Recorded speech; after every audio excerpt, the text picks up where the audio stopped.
Então, agora começou a gravação. Boa noite, todos e todas. Nós vamos aqui começar a nossa atividade, que faz parte do Festival de Centenário de Paulo Freire, pela Faculdade de Educação da UF. Eu sou Maria Cecília Fantinato, professora titular recém-aposentada desta faculdade. E temos aqui com a participação do Adriano Vargas Freitas, meu colega ligado trabalha no IEAR, né, no Instituto. E o Júlio, depois eles vão se apresentar também, né?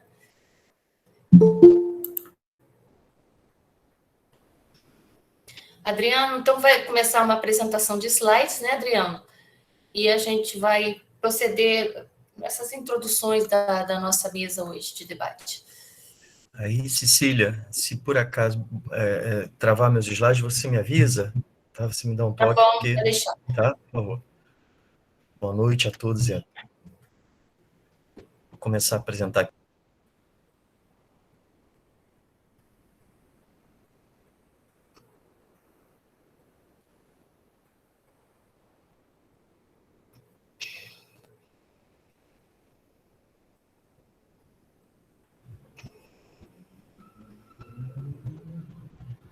Tá. Para mim está aparecendo. Eu pergunto para vocês, se mais alguém puder abrir o microfone. Ok, estou vendo Márcia fez um... Ok. Tá. Sim, está aparecendo. Muito bem. A nossa atividade hoje é um cine debate e ela se chama A Gente Nunca Acha que é Demais Aprender. Pode passar.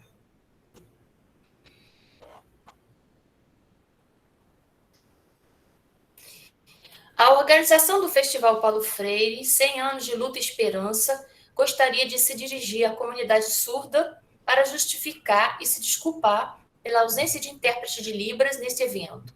Essa ausência não diz respeito a uma desatenção da equipe da organização, mas a fatores que, independente de nossa vontade e compromisso, com o trabalho remoto, muitas das atividades da universidade estão acontecendo através das redes sociais, de modo aberto como essa, e muitas delas solicitam a presença de intérpretes. Dessa forma, um número de intérpretes que fazem parte da equipe da UF se encontram com seus horários ocupados. Além disso, como todos sabem, a universidade vem sofrendo contínuos cortes no orçamento, tornando mais difícil a expansão dos serviços para que atenda às novas demandas, como é o caso das atividades nas redes sociais. Assim, solicitamos sua compreensão e reiteramos a necessidade de lutarmos pela universidade pública para que todos e todas tenham acesso igualitário, atendendo às suas especificidades ao conhecimento. Gratos e gratas por sua compreensão, reiteramos que nos manteremos na luta cotidiana para que isso se concretize. Próximo, Adriano, por favor.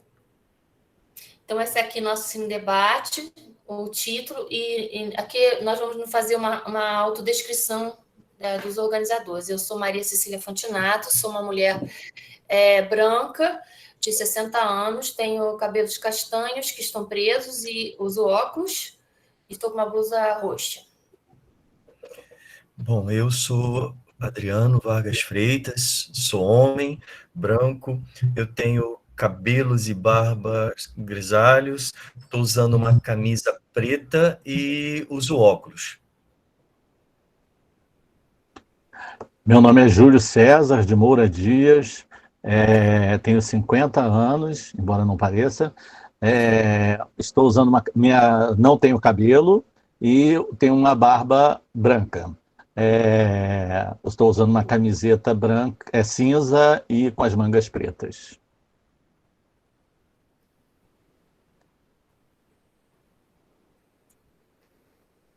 Muito bem. Então, aqui a gente vai fazer uma apresentação para vocês do contexto da nossa relação, que nós três fazemos parte de 2 grupos de pesquisa. O primeiro, mais antigo, é o GETUF, Grupo de Etnomatemática da UF, que existe há mais de quase 20 anos, aliás, desculpa, desde 2004. É quase 20 anos mesmo, já estou fazendo a conta errada. Muito bem. E que agrega representantes interessados na linha de pesquisa em etnomatemática, que seria uma linha da educação matemática que se interessa por questões culturais, né, relacionadas à aprendizagem e ao ensino da matemática, né? Por exemplo, saberes de grupos socioculturais, ou aspectos culturais na aprendizagem da matemática, enfim, uma inúmera gama de aspectos que olham de uma maneira diferenciada para a arte matemática, que incorpora a diversidade na educação matemática. E dentro dessa diversidade, a EJA é uma área que tem muitas pesquisas em etnomatemática. Eu mesmo comecei assim, né? Na educação de jovens adultos e na etnomatemática simultaneamente. Então, daí é o nosso encontro, inclusive o professor Adriano que vai apresentar o outro grupo. Sim, o nosso outro grupo é um irmão jovem do GETUF, né? Podemos dizer assim, certo, Cecília? Uhum. Que é o nosso GPEJA, que é a sigla para Grupo de Pesquisa em Educação de Jovens e Adultos, e nós temos como foco, né, como linha mestra nas pesquisas que a gente realiza, análise sobre questões curriculares na educação de jovens adultos, na EJA. Então, tendo por base essa premissa, questões curriculares, e pensando sempre no currículo no plural, no currículo enquanto não apenas uma lista de conteúdos, pensarmos no currículo como uma série de fatores, inclusive políticos, que vão influenciar diretamente, né, os saberes e fazeres daqueles estudantes daquela modalidade de ensino, que vão influenciar diretamente, né, as práticas pedagógicas do professor que nessa modalidade atua. Então, esses são os objetivos, né, centrais das nossas discussões no GPEJA. Uhum. Ambos grupos estão integrados, algumas pessoas fazem parte de ambos. Se encontra às sexta-feira de manhã, olha, a foto é uma da foto de um dos encontros, atualmente, recentemente, com a pandemia, tem sido feitos online, às sextas de manhã. As carinhas sorridentes é da foto no final da reunião.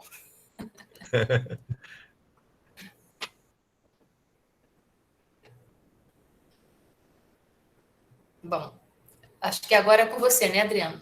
Isso. Apareceu para você, Cecília? Eu estou achando que talvez os slides demorem um pouquinho a aparecer, não é isso? Né? Tá, agora é Paulo Freire, Educação Libertadora. Perfeito. Tranquilo aqui, está aparecendo.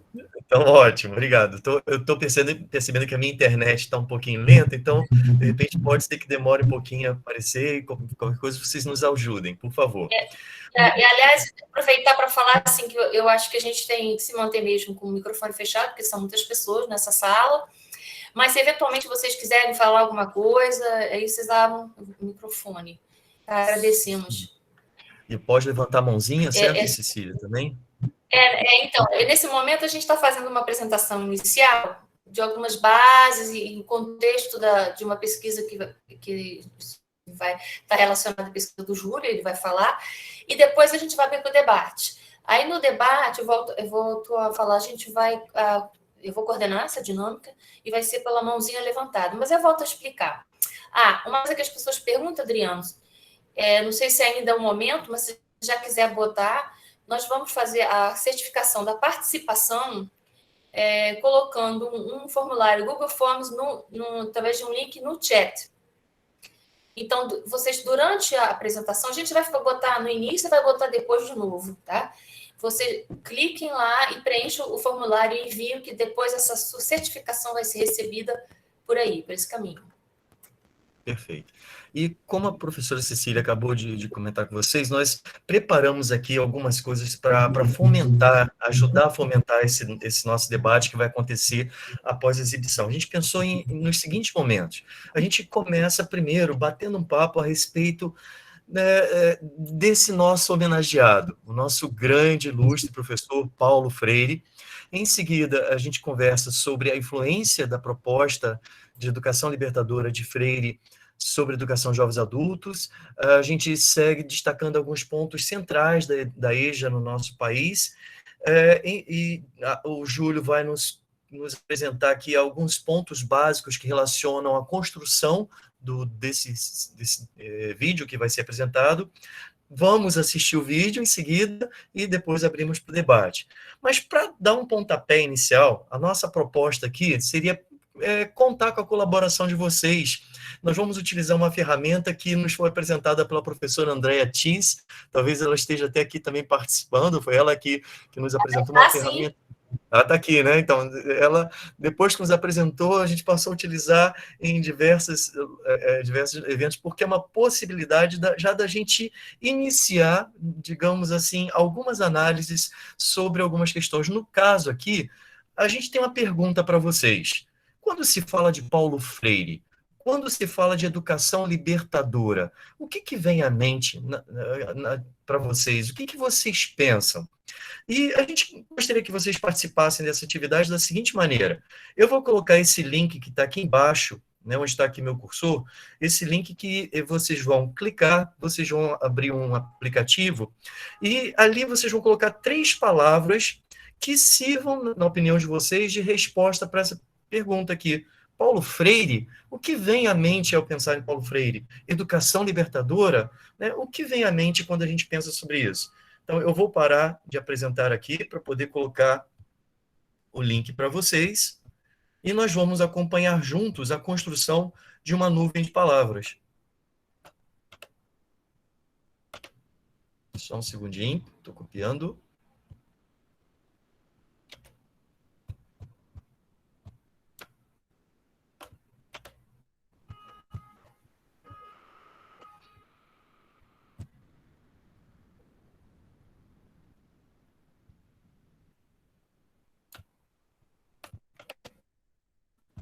Acho que agora vai. Vai botar no chat, né, Adriano? Vou botar aqui no chat. Pessoal, então, a nossa proposta inicial é essa. Se todo mundo compreendeu, é vocês clicarem, né, por favor, nesse link que eu coloquei aqui no chat. Né, esse link vai direto, então, para o aplicativo que pede que vocês entrem com 3 palavras, né, uma de cada vez. Né, aparece lá três botões, né, entre com a primeira, depois entra com a segunda, com a terceira. São as palavras que vêm inicialmente à mente de vocês quando a gente pensa Paulo Freire, educação libertadora. Vamos lá, vamos participar, pessoal, por favor.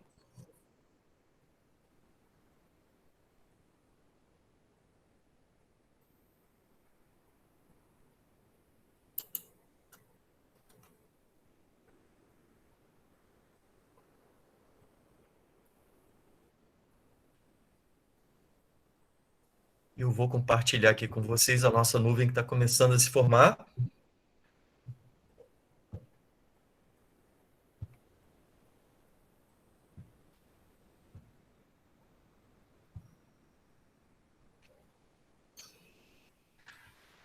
Cecília, já aparece para vocês? Sim. Então, nós estamos aqui, olha, construindo juntos uma nuvem de palavras que, na opinião de vocês, estão relacionadas a Paulo Freire, estão relacionadas à educação libertadora.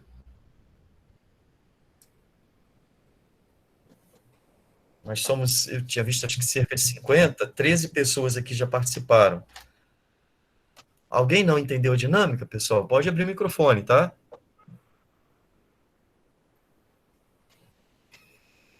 Algumas pessoas estão com dificuldade de permanecer na sala, acho que questões de internet mesmo. Ah, ok. Uhum.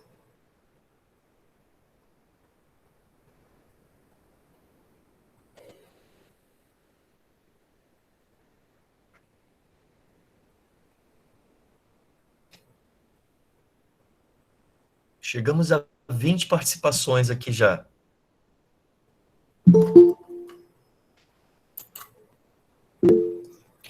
Teve alguém que levantou a mão. Deixa eu ver aqui.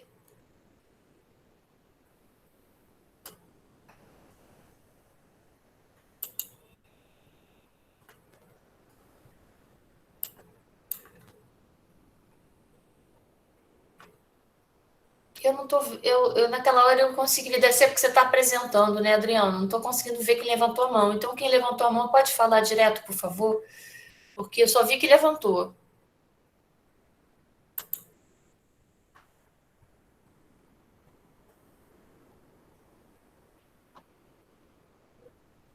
Bom, acho que a gente já consegue, então, fazer algumas análises né? Eu acho que a visualização daquele sistema da mosca é só quando não está apresentando, eu tenho impressão, porque eu não estou conseguindo visualizar, não.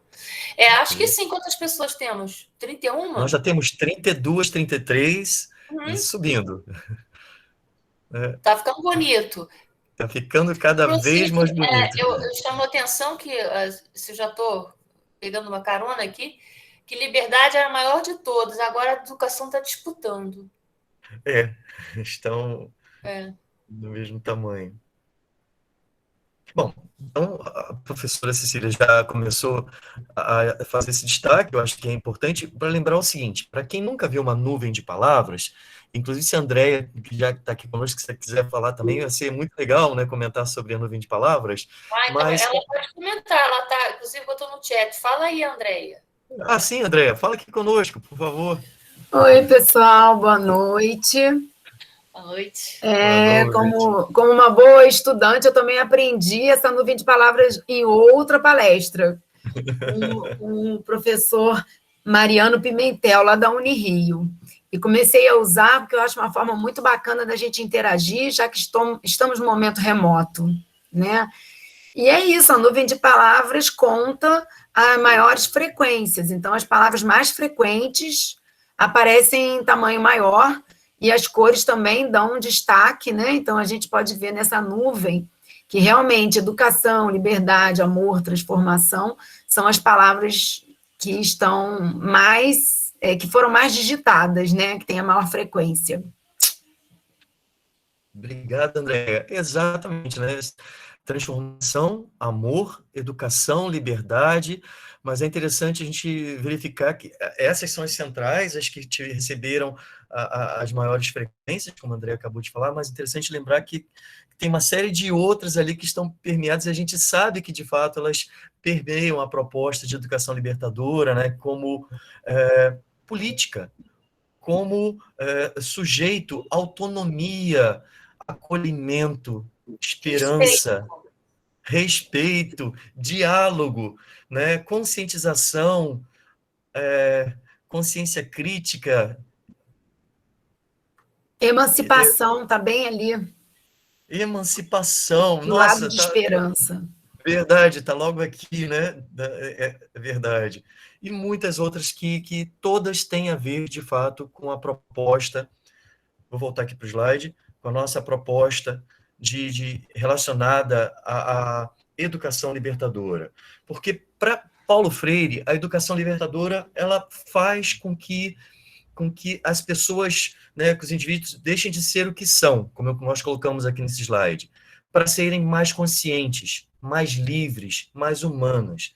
A educação libertadora deve ser desenvolvida pelos que querem a libertação de toda a humanidade. Essas são palavras do nosso querido Paulo Freire. E para o Paulo Freire, ele dizia o seguinte, que não existe uma educação, mas sim educações, no plural. E a educação libertadora, ela vai buscar a inclusão de todos esses indivíduos. Eu vou destacar aqui para vocês palavras do nosso querido Paulo Freire, que dizia o seguinte, que é na inconclusão do ser que se sabe como tal, que se funda a educação como processo permanente. Mulheres e homens se tornam educáveis na medida em que se reconhecem inacabados. Não foi a educação que fez mulheres e homens educáveis, mas a consciência de sua inconclusão é que gerou a sua educabilidade. Então, é justamente isso que ele nos ensina, né? De que nós somos incompletos, nós somos inconclusos, nós somos inacabados. Mas, diferente de todos os seres outros seres da natureza, nós temos uma consciência, ou deveríamos ter a inconsciência dessa incompletude, né? Desse nosso inacabamento.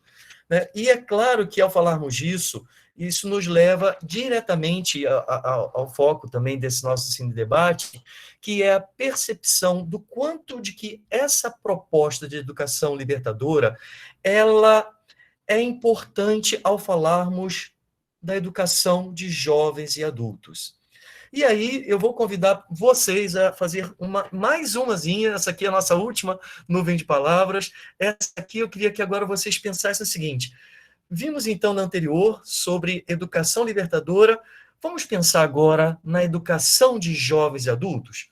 Nosso pedido de participação de vocês é com relação a isso. O que vem à mente ao pensarmos, então, sobre a EJA? Deixa eu parar de apresentar aqui um minutinho. Essa aqui é a nossa segunda e última nuvem de palavras. Já estou pegando aqui já o link para passar para vocês.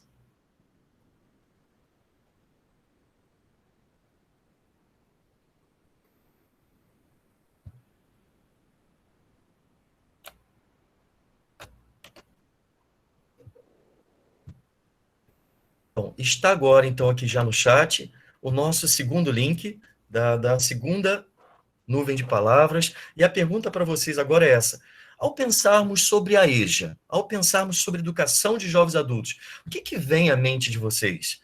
Que é também uma forma de nós compreendermos, né, o que os trazem aqui nesse Cine Debate, serve também, inclusive, para nós dialogarmos posteriormente. Eu queria aproveitar enquanto o pessoal faz também para ler que tem a Vânia, a Márcia Costa Belo está com problemas na internet e enfim, eu não tenho certeza se ela está presente ou se ela teve que sair, foi excluída, mas para quem quiser depois, eu acredito que a gente possa enviar a gravação, né, Adriano? Para quem foi participante, né, tiver interesse, vai ter que ser solicitado talvez por e-mail, né? Então, vamos lá. Participando, então, com a proposta do Adriano, Educação de Jovens e Adultos.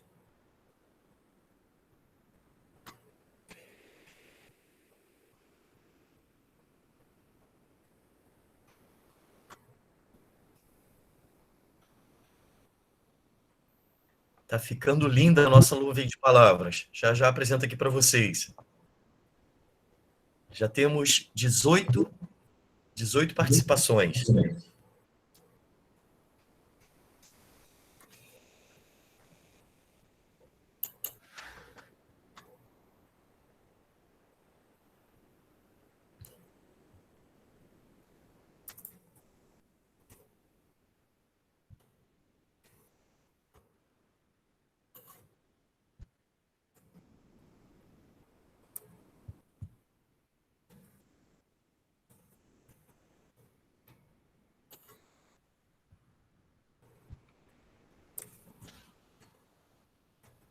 Cecília, aparece para vocês? Sim. Sim, obrigado. Então, já estamos aqui com 26 participações. Eu estava participando. Da outra vez eu não participei. Já estamos com 30. Gente, que interessante, eu acabei digitando. A primeira que eu digitei foi oportunidade. E agora estou vendo que é mais digitada. Que interessante. Eu também coloquei essa palavra, botei em terceiro lugar e me espantei também de ver ali. Ela toda grandinha. Não é, Solange? Também não me parecia tão óbvio, mas foi a primeira que me veio à cabeça. Interessante, né? Foi a minha primeira palavra, principalmente por eu ser professora da EJA. Olha, que legal! Bom, a nuvem vai aqui se modificando, mas eu acho que a gente já consegue fazer algumas análises, tá, pessoal? Que não participou ainda, tá valendo, pode entrar naquele link que eu coloquei no chat. E eu acho que, pelo jeito aqui, essa palavra central não vai ser modificada. Não sei, o que vocês acham? Inclusão, inclusive, que a Vânia tinha sugerido no chat anteriormente, ela que aparece com toda força. Aparece aqui também. Transformação aparece novamente, né? Exato, direito também tá bem chamativo ali, e rodeando conhecimento, renovação, a gente tem ali, transformação, você já tinha falado, emancipação, né, superação, e uma série de outras, né, empoderamento, acessibilidade, perseverança, realização, inovação, valorização, educação, aqui ao lado, liberdade, esforço, alegria, incentivar, direitos, mudança, dignidade, sonho, integração, cidadania, conhecimentos prévios, mudou, vamos continuar aqui. Palavra mundo, persistência, cidadania, urgência, acolhimento, né? Alegria, ensino, direitos. Interessante que todas essas palavras, de fato, elas devem estar ou deveriam estar presentes, né, nos ambientes educacionais onde são desenvolvidos os cursos que oferecem a modalidade de educação de jovens adultos. Né? A gente viu aqui uma série de palavras, né, relacionadas a aumento da autoestima daqueles indivíduos que recorrem à educação de jovens adultos. O acolhimento, ou ainda como esperança, Eu acho né, que como tem empoderamento em algum emancipação. lugar. Empoderamento, Como, Cecília? empoderamento Empoderamento também, foi, Ah. reparação e tantos outros. Tá, pessoal, muito obrigado pela participação aqui de vocês, que tem tudo a ver, deixa eu sair aqui, tem muito a ver com a proposta de Freire, de educação libertadora voltada para a educação de jovens adultos, porque a gente, ao olhar para a obra de Paulo Freire, de uma forma geral, a gente verifica o grande destaque que a EJA recebe. Né? Eu coloquei aqui nesse slide que a EJA é, de fato, uma questão central na obra de Freire e uma perspectiva que ele destaca da educação popular. É interessante a gente verificar que, para ele, a educação é colocada como uma perspectiva emancipatória. Essa palavra estava presente na nossa luva de palavras, né? Implica no desenvolvimento crítico da leitura do mundo. E isso vai envolver diretamente um trabalho, é claro, político de conscientização. Isso é interessante porque, ao olharmos para a obra de Freire, a gente verifica isso, que a EJA, na perspectiva da educação popular, ela vai estar intimamente ligada num compromisso político e social. Né? E foi justamente com base nessas propostas que Paulo Freire desenvolve todo um projeto belíssimo de alfabetização, iniciado no Nordeste. Depois, esse projeto ele se expande, chega claro, a influenciar enormemente o que depois veio a ser chamado de Mobral, né? Mas toda essa base ele está centrada nisso, né? De um trabalho político de conscientização. O que nos leva, então, a essa frase do Freire, que nós destacamos, de que ele defendia que não há saber mais e saber menos. O que ele dizia é, há saberes diferentes. Né? E também essa perspectiva acaba influenciando nossas pesquisas em etnomatemática, acaba influenciando nossas pesquisas curriculares e tantas outras que a gente desenvolve, tanto no GPEJA quanto no GPTUF. Isso nos leva a analisar, então, mesmo que de forma breve, né, a educação de jovens adultos no Brasil. Para isso, destacamos aqui alguns poucos slides para colocar com vocês. Cecília, aparece para vocês aí o de Constituição? Parece. Aparece. Então tá legal. Então tá funcionando. Né? Porque quando a gente fala sobre a EJA no nosso país, é claro que a gente não pode deixar de falar, né, da nossa chamada Constituição Cidadã, né, que, de certa maneira, é claro, ela representou a volta da abertura política e a renovação de forças dos movimentos sociais. Né? Era, de fato, uma nova Constituição que foi mais condizente com aqueles tempos de maior liberdade, valorização da dignidade humana, que buscava a erradicação das desigualdades sociais. Né? Essa Constituição que a gente tem verificado hoje, que tem tantas pessoas que estão batendo de frente, né? E temos que estar atentos para defendê-la. Mas o fato é claro que essa Constituição não deu conta de tudo e, a partir dela, surgiram diversos outros documentos, tais como a nossa Lei de Diretrizes e Bases da Educação Nacional, e, a partir da LDB, surgiram outros documentos relacionados a diretrizes curriculares para a EJA. Mas aqui, da LDB, quero recordar com vocês que a gente verifica um destaque muito forte relacionado... Adriano, Oi. Só um momento. Travou na tela da Constituição.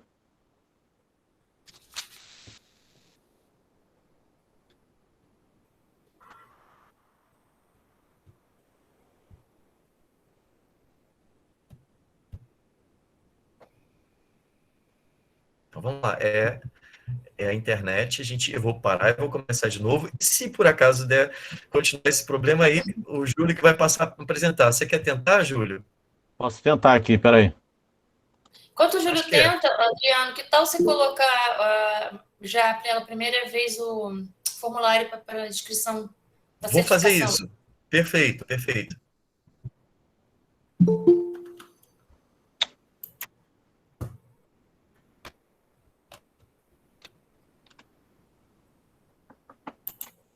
Pessoal, então estou colocando aqui no chat para vocês o link para o formulário. Vejam, por favor, se está funcionando. O link que é para vocês poderem registrar a presença.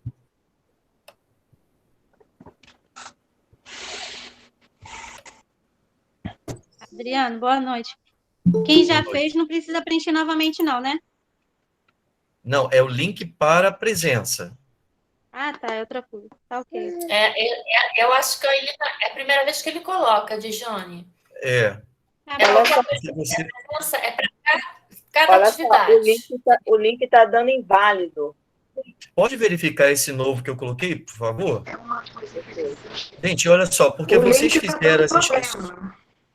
Vocês fizeram a inscrição e aí a gente precisa do registro da presença, tá? Então, acabei de colocar, vou colocar novamente, só para vocês precisam, então, marcar a presença, inclusive indicando lá o nome que vai sair no certificado, tá bem? Bom, Eu acho que agora tá. foi. Vamos Legal. ver se alguém confirma aí direitinho. Bom, então, o Júlio está apresentando aqui os slides, vamos ver se agora vai funcionar. Obrigado, tá, Júlio? Eu vou te pedindo para passar, tá? Ok. Mas, então, eu estava conversando com vocês, né, nesse breve histórico aqui, com relação à educação de jovens adultos, que, a partir daquela Constituição, então, nós tivemos a necessidade de nós termos diversos outros documentos que norteassem parâmetros para a educação nacional. Daí surge, então, a nossa LDB, onde a gente verifica, né, como direito do cidadão e dever do Estado, a universalização do atendimento escolar e a erradicação do analfabetismo. Passa, Júlio, por favor. Né? Isso, então, vem em conjunto com a EJA sendo definida pela primeira vez aqui como definida e reconhecida, é importante a gente destacar, como, de fato, um modelo educacional. Era um modelo educacional direcionado para o jovem, adulto, idoso, que pretende dar garantias do direito à educação básica. Né? Isso é extremamente importante a gente destacar. Né? Pode passar, Júlio. Passa de novo. Só clica de novo. Mais uma vez. Obrigado. E aí, ao olharmos para a EJA no nosso país, é interessante a gente verificar que nós estamos falando de cerca de 3.600.000 alunos que estavam matriculados. Isso é importante que se diga de acordo com o último censo, que é lá, de 2010, o que correspondia na época a próximo de 9% do total de alunos brasileiros da educação básica. Né? Bom, o que significa, então, isso aqui com relação ao país, com relação aos demais? Já nos próximos slides eu quero apresentar para vocês, mas antes até de passar, eu quero comentar o seguinte, que essa foto que ilustra esse slide é do nosso professor Júlio, que está aqui, do nosso amigo professor Júlio, que vai falar para vocês já. Né? Quer comentar, Júlio, por favor? A foto? Foto? Essa foto é de uma aluna da EJA,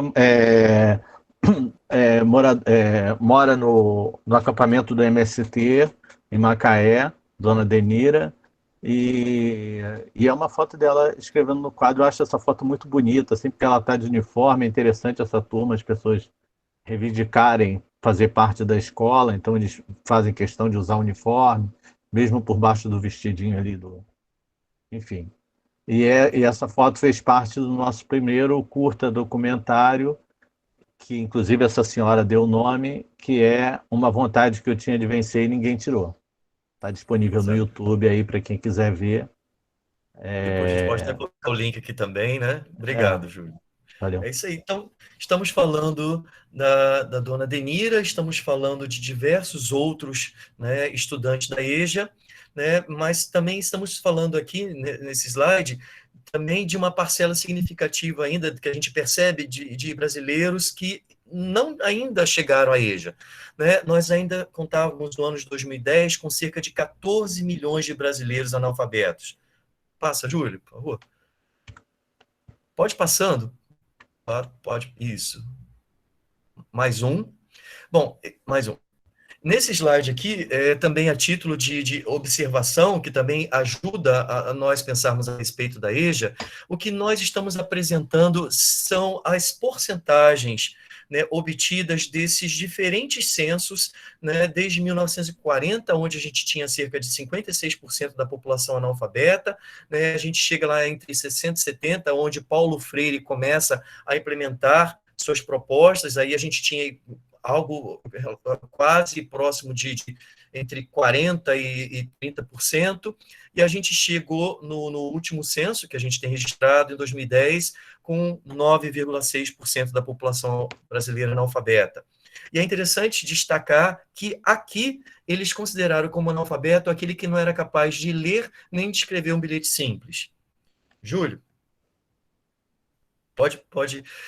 E também, conforme eu tinha prometido para vocês, acho que é legal a gente olhar o Brasil, o nosso país, em perspectiva com algumas outras nações, né? Eu estou falando aqui para vocês que o Brasil apresenta cerca de 9,6% da população brasileira, apresentava lá em 2010, mas atualmente as pesquisas estão indicando que não houve muita variação nem acima nem abaixo disso, certo? E aí, quando a gente compara com alguns países que eu destaquei aqui nesse slide, a gente verifica o quanto que a gente ainda tem que correr atrás, digamos assim, né? Enquanto nós estamos com 9,6% da população brasileira analfabeta, a África do Sul com 5%, Portugal 5%, Argentina 2%, que já é considerada um analfabetismo residual, e Cuba ali maravilhosamente bem na situação, com apenas 0,3% da população brasileira analfabeta.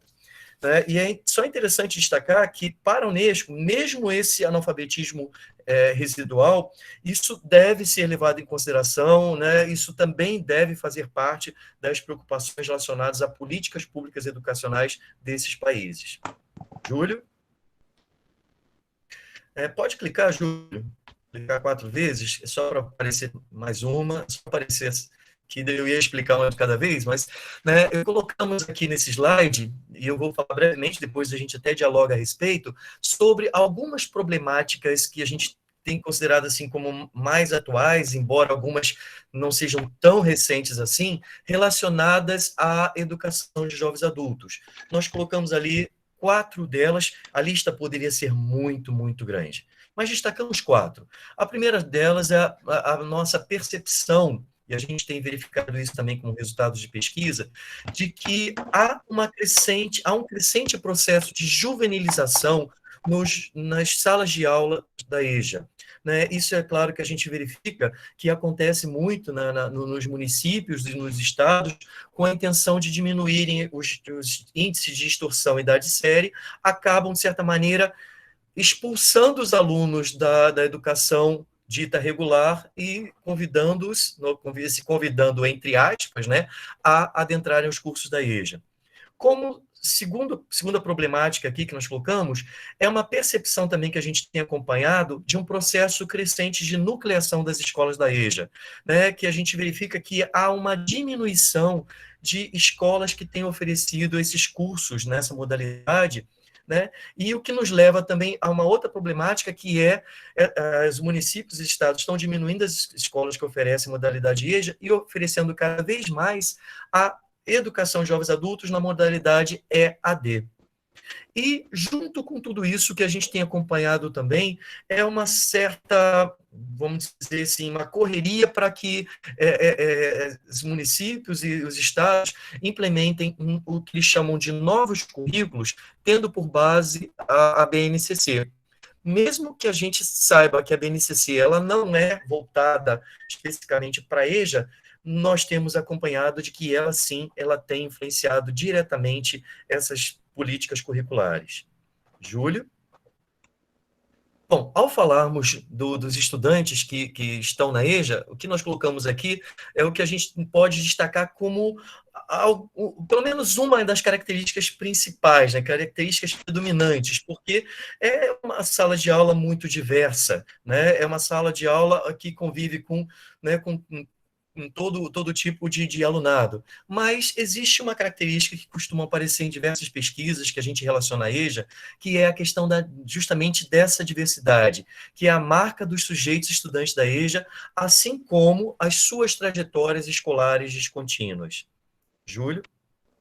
Já caminhando para fechar a minha fala aqui, né, eu coloco nesse slide de que é importante que a gente perceba que essa modalidade ela precisa ser concebida como um modelo pedagógico próprio, em conjunto de práticas curriculares que objetivem criar um ambiente propício à promoção de situações de aprendizagem e que venham ao encontro das reais necessidades desses estudantes. Júlio? Obrigado, Júlio. Bom, aí eu passo então a palavra ao nosso amigo. Vamos lá, né? Então, o vídeo, que é o documentário, curta documentário que a gente produziu aí, ele tem como origem a nossa pesquisa de mestrado, que tem como título A Gente Nunca Acha que é Demais Aprender. A educação de jovens e adultos, motivações de idosos para buscarem formação escolar em Macaé. Bom, a pesquisa buscou responder, então, a seguinte questão: quais motivos levam idosos a buscar formação escolar na EJA em uma escola da periferia de Macaé? O meu objeto de pesquisa, tanto na pós-graduação quanto no mestrado, e, se Deus quiser, num possível doutorado, é sempre a educação de idosos, é um público um pouco estudado e pouco considerado dentro da escola. Então, esse nosso curta documentário, ele é um produto a mais da nossa pesquisa, isso é, além de fazer toda a dissertação, né, a gente também produziu esse curta documentário. Para desenvolvimento da pesquisa, a gente usou como metodologia, primeiro nós fizemos um questionário socioeconômico, né, entre os estudantes da EJA, do Colégio Municipal Pedro Adame, que é o colégio que eu trabalho há mais de 20 anos, com EJA desde 2004. Esse questionário é para conhecer um pouco, assim, para tentar compreender quem são esses alunos, né? Tentar identificar assim, as características desses estudantes. Lógico, respeitando todas as diferenças, é claro. Também fizemos uma atividade autobiográfica, essa atividade chamava-se Estrela da Vida. Então, o aluno... Deixa eu ver se... está aqui. Então, essa estrela que está aí do lado, entregue ao aluno um círculo dividido em 16 partes, e ele poderia formar, então, estrela com 4 pontas, 8 pontas ou 16 pontas. Essa daí, no caso, com 8 pontas. Em cada ponta ele colocaria algo que fosse relevante na sua vida. Como alguns estudantes estavam em fase de alfabetização, foi necessário a ajuda de auxiliar ou até de outro estudante que ajudasse ele a responder, e depois ele apresentava para a turma aquela estrela, fazendo assim, serviu como um roteiro para que ele contasse um pouco da sua história. Essa atividade foi filmada também, foi videografada também, né? E depois que foi feita a análise dessa atividade, nós identificamos, então, buscamos identificar aqueles que seriam os narradores, né? Os quais seriam entrevistados para a nossa pesquisa, né? As entrevistas eram semi-estruturadas, e elas foram realizadas, isso é importante colocar, assim, no local e horário escolhido pelo narrador, isso é, onde ele se sentia mais à vontade.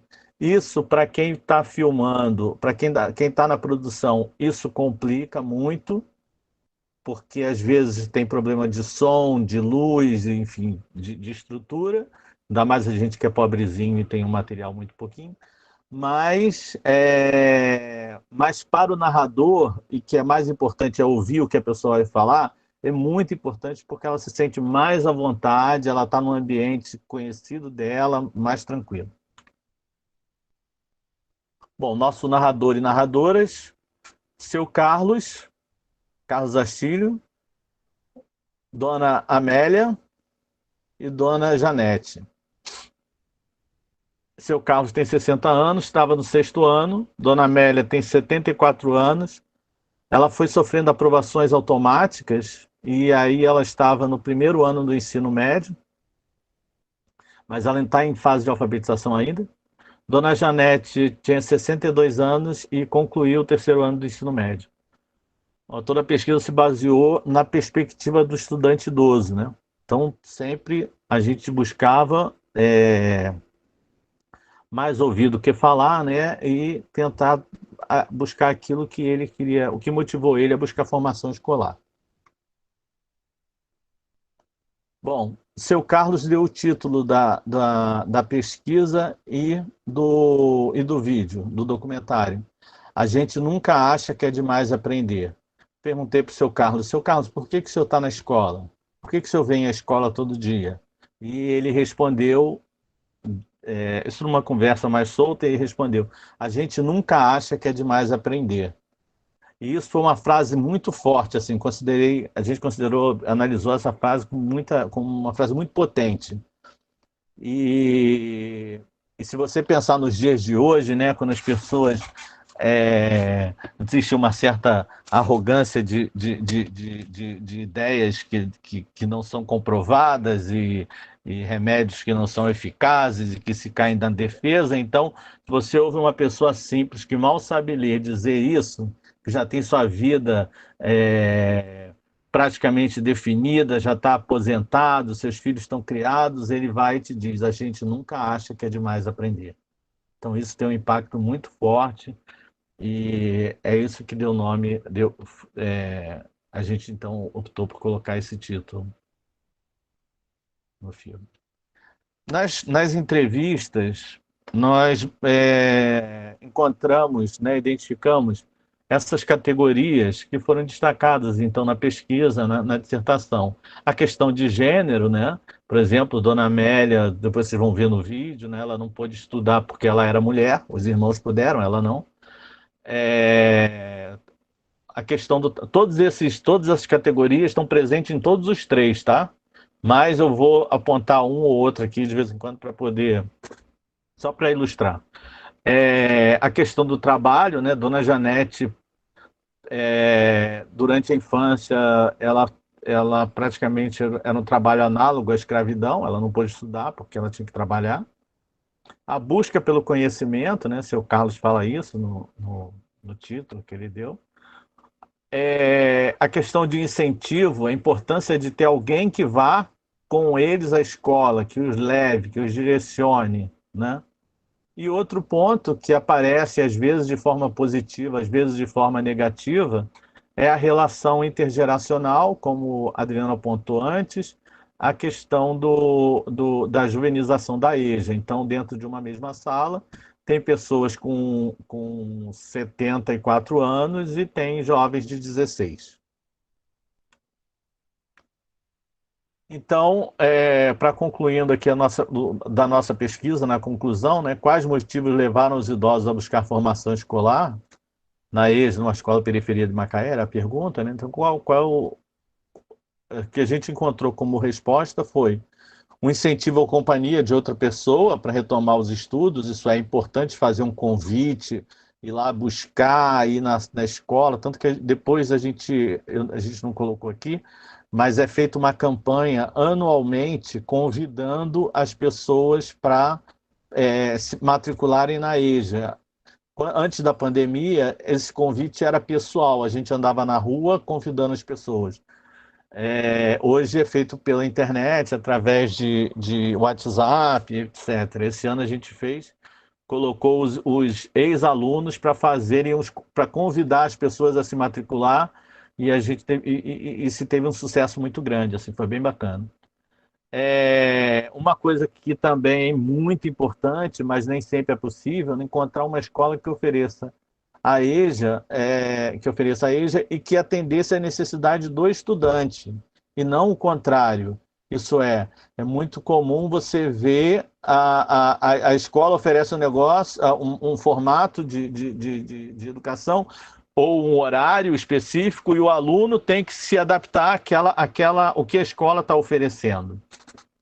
E na nossa percepção, o interessante é o contrário. A escola tem que se adaptar ao que os estudantes estão precisando.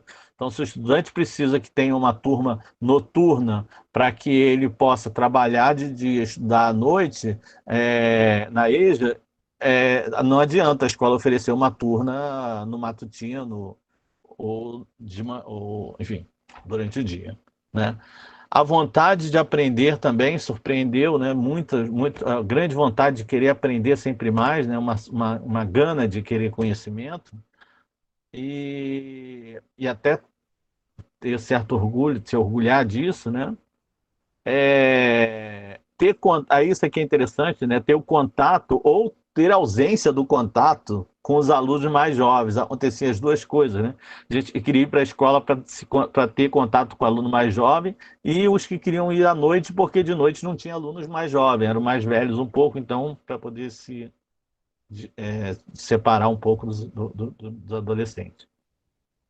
E o que é mais bacana de tudo isso, o que é mais importante, na minha opinião, é obter o respeito dos mais jovens e da sociedade em geral. A gente ouviu depoimentos assim nos dois documentários que eu tive a possibilidade de fazer, os depoimentos em relação aos comentários que as pessoas faziam sobre o estudante idoso eram um pouco pesados até. Mas isso vocês têm que ver, eu não vou dar spoiler, não, vocês têm que ver o vídeo para ver. Bom, a nossa produção, né? A fase de filmagem, né? Então, aí fazendo as entrevistas, a gente dispunha de uma máquina digital, um gravador para fazer para gravar o áudio separado, depois sincronizar, né? A gente não dispunha de pessoal, então teve que contar com a ajuda da Andara Barcelos, que foi minha aluna e hoje funcionária da escola, e gentilmente se ofereceu para fazer a gravação do áudio, mas ela é muito envergonhada, não quis aparecer nas fotos. Mas foi ela que tirou essas duas fotos. Foram aproximadamente 4 horas de vídeos, né, de entrevistas e outras imagens, né, que a gente usa para fazer um floreado, para poder aparecer, né, poder fazer a passagem, a transição de um vídeo para o outro. Levamos aproximadamente 4 meses fazendo a edição, né? Na verdade, a edição começa quando começa a filmar, né? O processo todo demorou dois anos desde o início da pesquisa, então mais ou menos 1 ano entre filmar e a edição está pronta, mas a edição em si, pesada, de sentar todo dia e ficar passando as imagens, 4 meses de edição, isso tudo resultou em 14 minutos de filme. Muitas cenas a gente tem que cortar, né? Muita cena que a gente...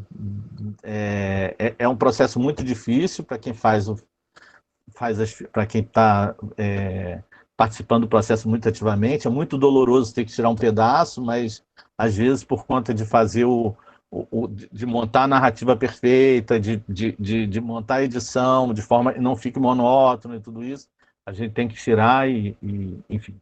E aí ficou em 14 minutos. Né? Faltou agradecimentos especiais. Essa é minha filha Maria Clara, que fez a iluminação em algumas partes do vídeo. Esse é Marcelo Pifaio, que cedeu 2 músicas de sua autoria para que a gente colocasse na trilha sonora. Opa! Dona Elci Erdi Lopes, minha sogra, é quem participa das imagens de cena inicial, vocês vão ver aí do início, né? Ela escreveu no caderno umas 30 vezes, até ficar bom, mas porque eu sou chato e tenho que refilmar toda vez e depois emendar.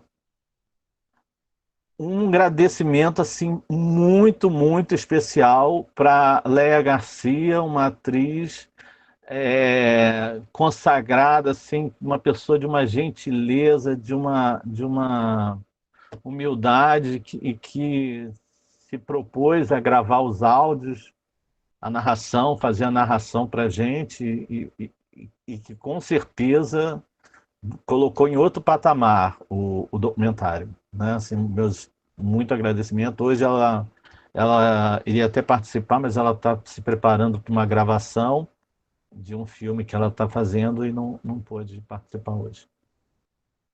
E o Gustavo Moraes, que foi o nosso consultor, né, professor de cinema, cineasta também, e que deu algumas dicas muito importantes para que a gente pudesse, então, fazer, para que ficasse mais redondo, mais perfeito, né?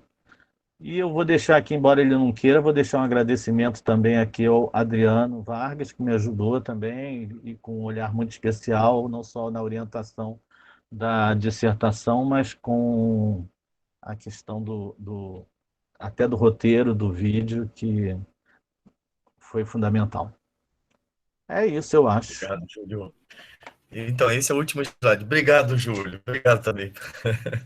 E aí, gente, para fechar essa parte, nós colocamos esse slide aqui para destacar uma daquelas palavras que vocês lembram que apareceu lá naquela nossa nuvem de palavras e que tem muito a ver com as falas que nós apresentamos, com o que vocês vão assistir agora já já. A gente já vai começar com o filme, mas a gente trouxe um destaque aqui na palavra esperança, né? E de acordo com o nosso homenageado desse evento, ele nos ensina o seguinte, que é preciso ter esperança, mas ter esperança do verbo esperançar.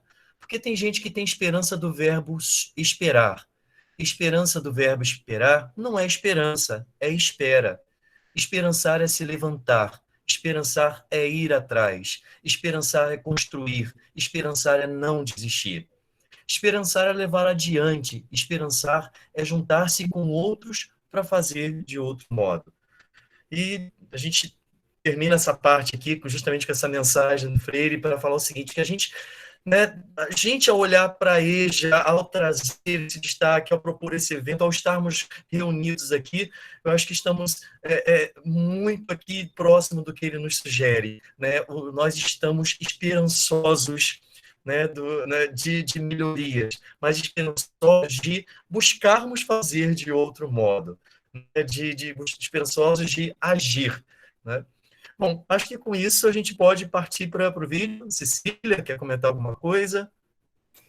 Não, tá tudo ótimo. Então, beleza. Então vão ser 15 minutos de projeção do vídeo e logo em seguida, então, a gente ficará para o nosso debate. Exato. Você quer que eu passe aqui então, Adriano? Deixa eu tentar passar, pessoal. Aí, então, pode parar de apresentar, Júlio, por favor? E aí eu vou combinar com todos os presentes. Pode chegar, Júlio. Obrigado. Né? Vou combinar com vocês o seguinte aqui, para todo mundo que está aqui presente. Olha, eu vou tentar apresentar diretamente pela internet, mas em paralelo, eu vou colocar um link também para quem não quiser assistir por aqui, se o som estiver ruim, achar melhor ir direto lá, vocês podem ir por esse link que eu vou colocar aqui para vocês no chat. Então, vou colocar o link. Acho que é uma boa ideia dar duas alternativas, acho bom. Exatamente. Então, a primeira alternativa é o seguinte, é vocês irem direto, lá podem sair, assiste o vídeo, depois retorna para o debate, né? Ou, né, vocês decidem. E eu também vou apresentar diretamente aqui. Então, é isso, cerca de 14 minutos, e vou começar a apresentar.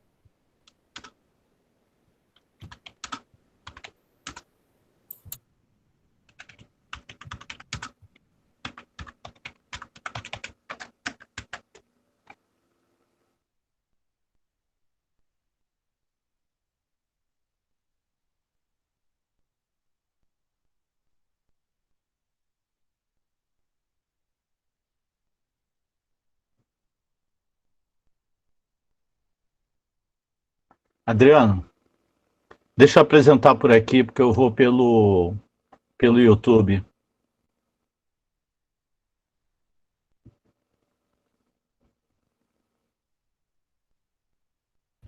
Adriano, vou tentar por aqui. Oi, Júlio. Combinado. Vou tentar. É que eu tinha... Pode ir lá, por favor. É a minha internet mesmo, que começou a chover. No ensaio deu Cachorro, certinho, pessoal. cachorro fez xixi no poste, já era. Não é? Já estamos vendo, Júlio.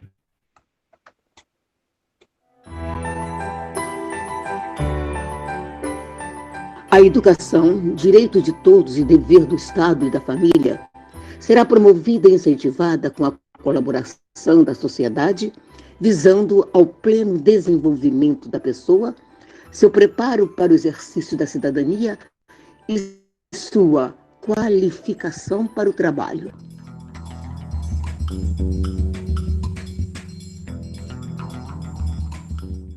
No Brasil, 49,3% da população com idade superior a 25 anos não completou o ensino fundamental. Na população com idade igual ou superior a 60 anos, este índice sobe para 70,2%.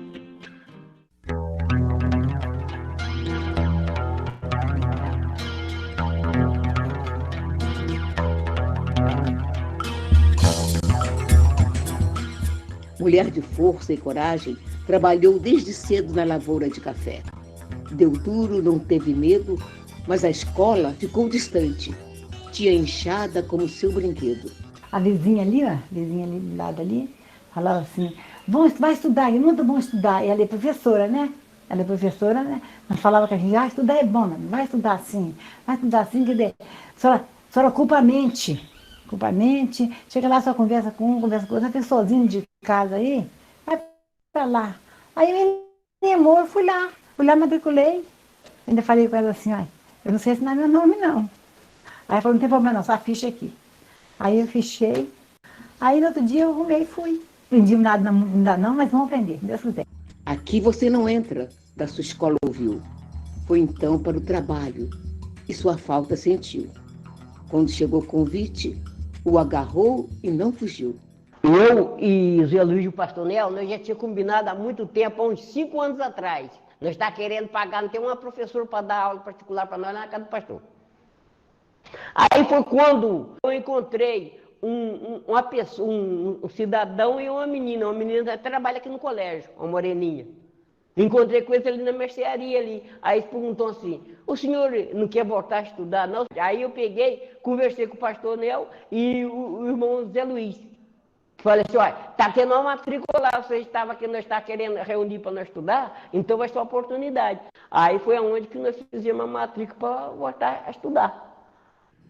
Não tem como ficar inerte diante da luta dessa mulher, que nos faz sentir pequenos, nos mostra como é não ter sequer liberdade, mas sempre se manter de pé. Eu não tive como estudar, né? Porque aos 7 anos eu tinha que trabalhar. Eu até tentei estudar. Parei, eu acho que na 4ª série primária. Chegava pro lado de 8 horas, jogava cochilando e não conseguia mais.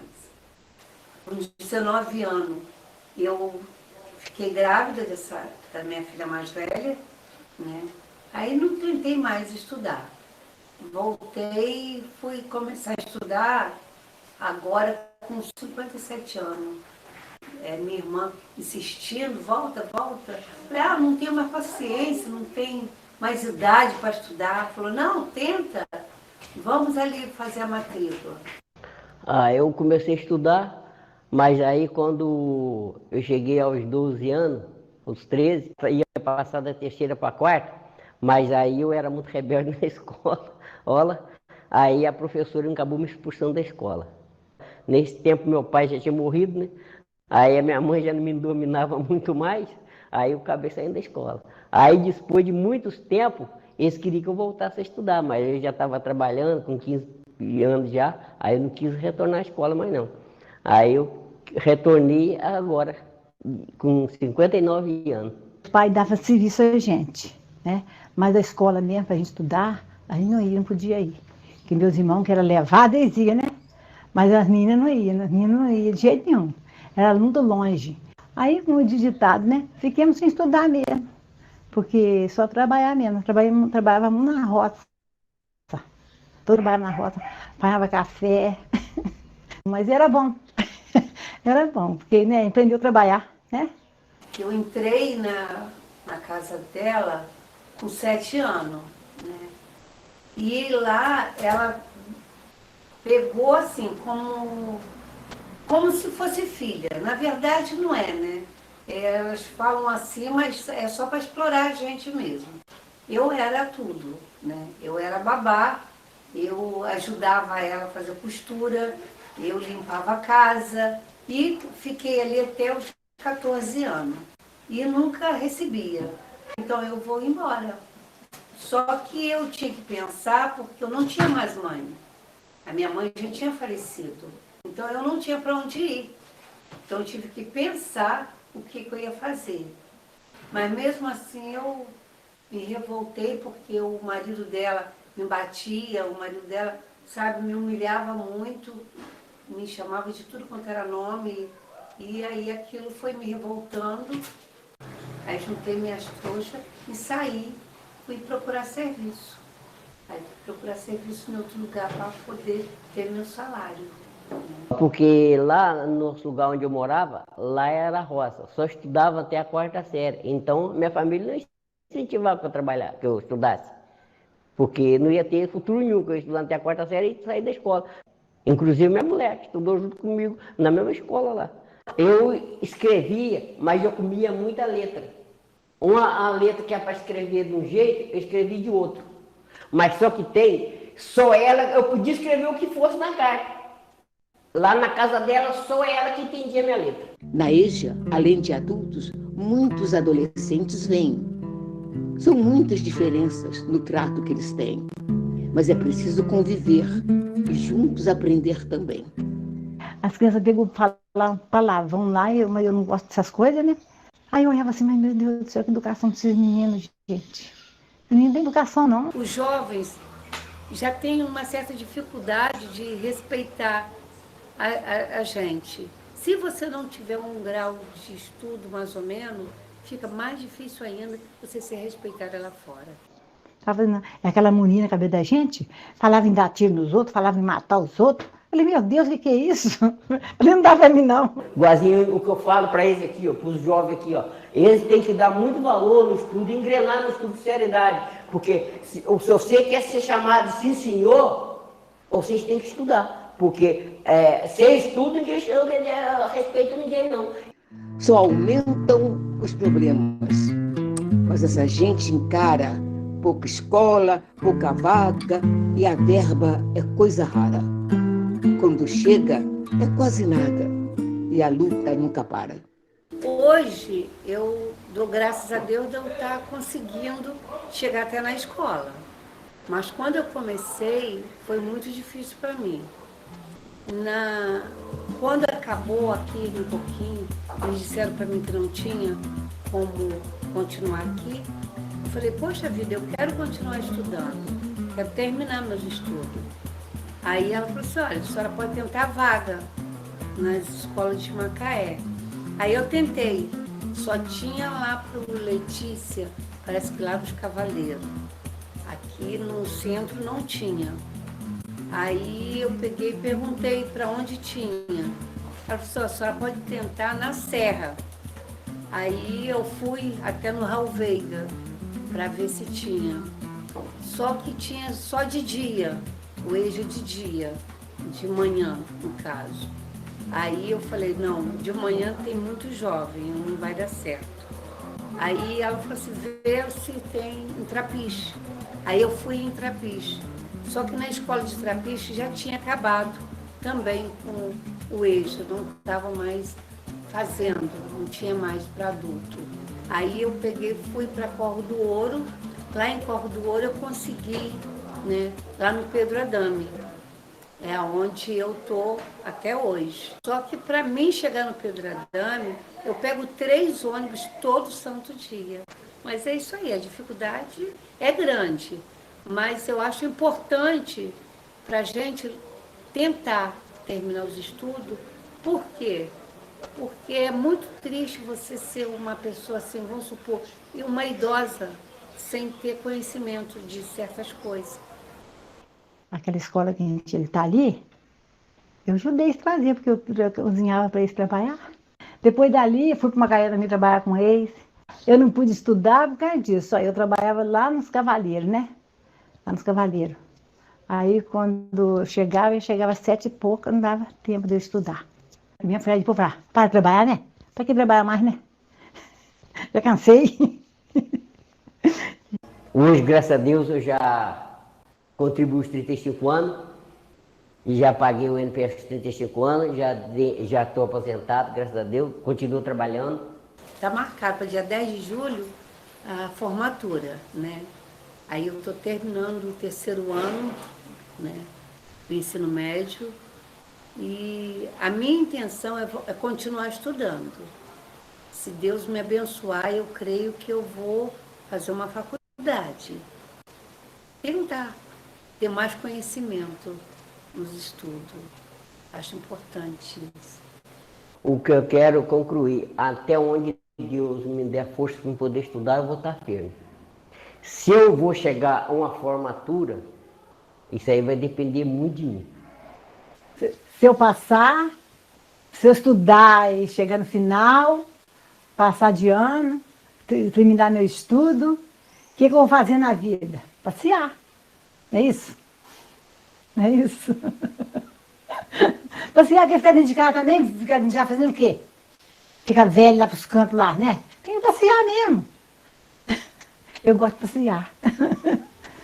As matrículas na EJA diminuíram 8,7% no Brasil de 2018 para 2019. Em Macaé, este índice foi de 20,6%. A oferta de EJA vem diminuindo progressivamente, deixando jovens, adultos e idosos fora da escola. Eu acho que o governo deveria pensar mais nisso, porque tem muita gente que não estudou, não foi porque não quis, é porque não tinha condição. Assim como eu, tem muitas pessoas idosas que têm vergonha de voltar a estudar.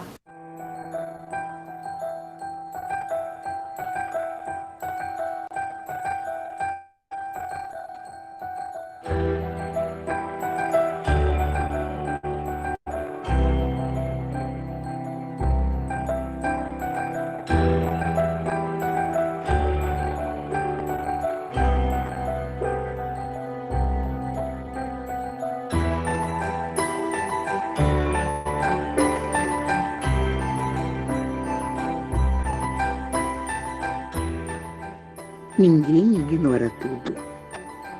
Ninguém sabe tudo. Todos nós sabemos alguma coisa. Todos nós ignoramos alguma coisa. Por isso, aprendemos sempre. Paulo Freire. A história desses idosos que nesses versos contamos nos sirva sempre de lição. E dela não esqueçamos. É importante a escola para que melhores sejamos.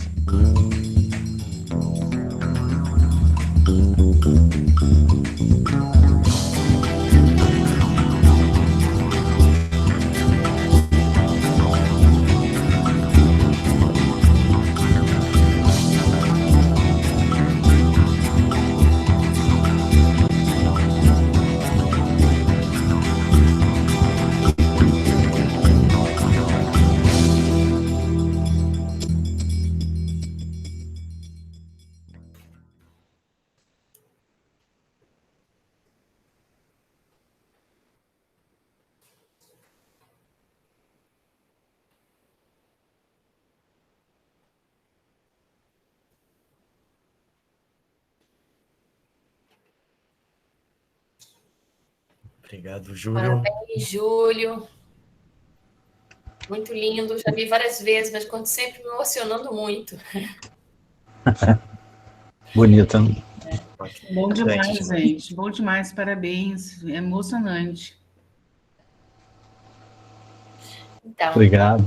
meu papel agora é de tentar organizar um debate Vamos ver se a internet com essa chuva não atrapalha muito. Eu pensei, até agradeço se vocês verem se funciona, da gente usar o sistema de levantar a mão, né, quem quer falar, e o próprio Meet organiza a fila, porque são muitas pessoas, eu não conheço os nomes, né? Eu vou pedir somente que as pessoas sejam breves, porque tem muita gente aqui, tem 60 pessoas, enfim. E senão não vai dar tempo, que sejam breves. No final, vou pedir para o Júlio falar novamente, que eu tenho certeza que vão ter perguntas para você, Júlio, esclarecimentos, mas eu sei, acho que muita gente vai querer falar aqui, comentar, fazer perguntas. Tudo bem, Adriano, Júlio, com essa dinâmica? Então vamos lá, quem gostaria de falar, clica nessa mãozinha que está aqui, vamos ver se funciona desse jeito aqui.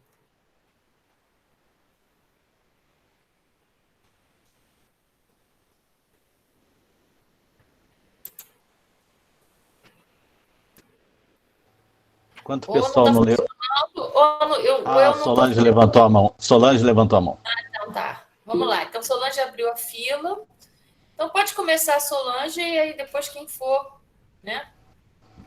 Eu vou tentar ser breve, porque é interessante. Você pode novamente, viu, Solange?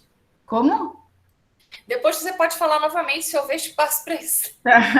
Não, é que também passa um filme na cabeça da gente, né? Então eu me lembrei também de uma história da minha sogra, que ela era criança, ela fugia lá da plantação que a mãe dela, né, mandava, e ela ia para a escola, e aí até que um dia a mãe dela descobriu que ela se sumia e que ia ver que ela estava na escola, fugida lá, aprendendo.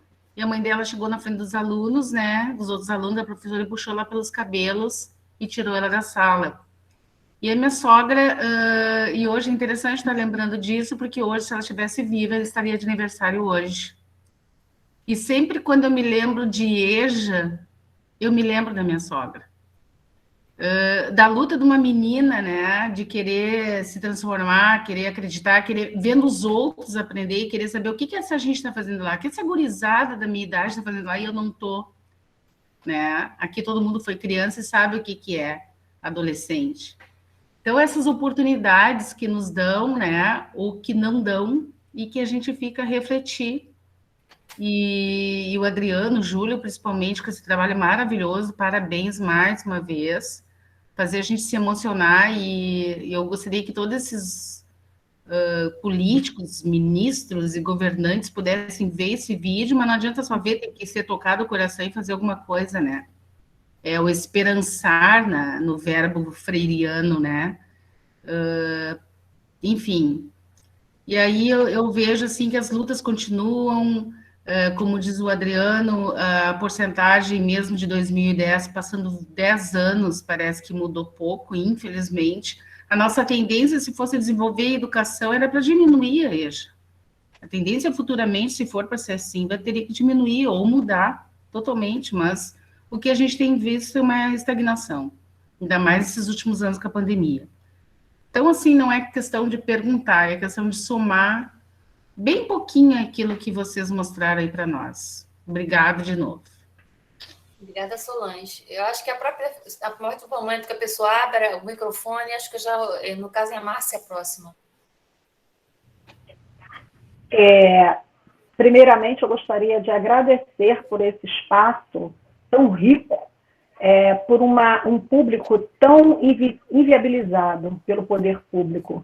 Eu estou sofrendo muito nesse momento, porque, como eu falei no início, eu sou professora da EJA, eu sou professora de matemática, e eu tenho tentado manter os meus alunos nessas aulas online, semipresencial, que está sendo muito difícil para eles.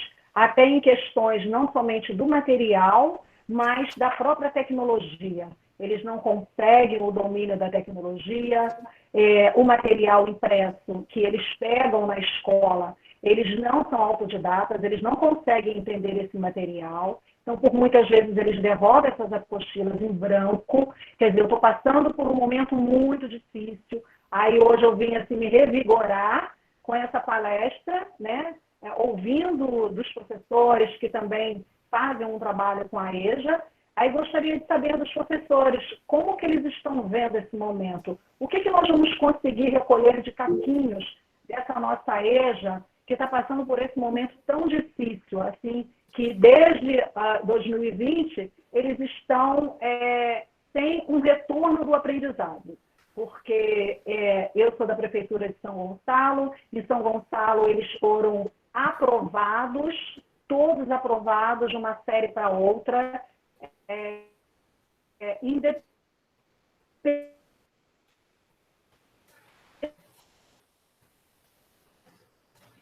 A internet ficou ruim. Márcia, se você puder repetir independente até da entrega dos dados. Inclusive, só pelo fato de ao seu usuário, ao pessoal que é da EJA. Tá, eu gostaria de saber dos professores como que eles estão vendo esses usuários da EJA nesse momento de pandemia. O que a gente pode estar levando para eles que possa amenizar um pouco esse aprendizado tão insuficiente que eles estão sofrendo nesse momento?